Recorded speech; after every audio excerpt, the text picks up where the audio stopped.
तो hello everyone, dear students, आज हम देखेंगे जो सॉल्यूशन आपका सेकंड चैप्टर है, इसके कुछ इंपॉर्टेंट टॉपिक देखेंगे। तो आपको सबसे पहले ये टेबल को अच्छे से पढ़ के समझ के जाना है। फिर हम नीचे आ जाते हैं। नीचे आके आपको क्या पढ़ना है? Henry's law. क्या पढ़ना है आपको? Henry's law. हेनरीज लॉ का जो डेरिवेशन है आपको वो पढ़ के जाना है।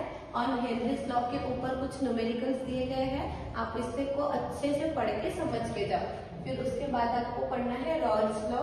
रॉल्स लॉ का पूरा एक डेरिवेशन दिया गया है, ये आपको कम से कम 4 मार्क के लिए पूछा जा सकता है, तो अच्छे से पढ़ के जाना।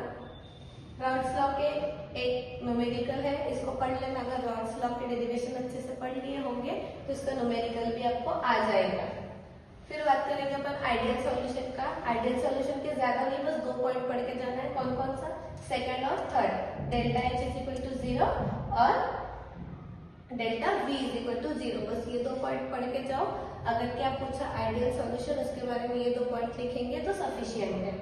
फिर नीचे आ जाते हैं अपन। फिर आपको पढ़ना है बॉइलिंग पॉइंट एलिवेशन। क्या पढ़ना है आपको? Boiling point elevation. Boiling point elevation पढ़ना है।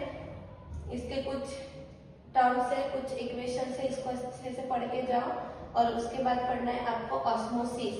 ऑस्मोसिस पढ़ने के साथ साथ ऑस्मोटिक प्रेशर भी पढ़ना है।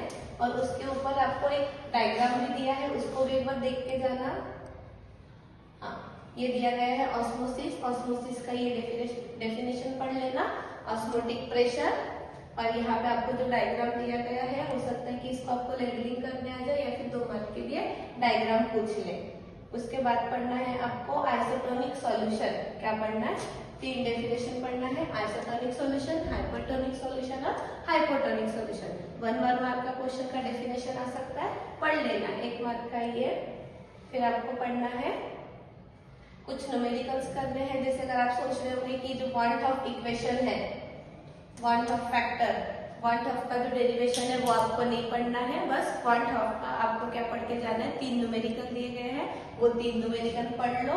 1 2 3, बस ये 3 न्यूमेरिकल पढ़ लो, बस हो जाएगा। ठीक है, वांट ऑफ का डेरिवेशन पढ़ने की कोई जरूरत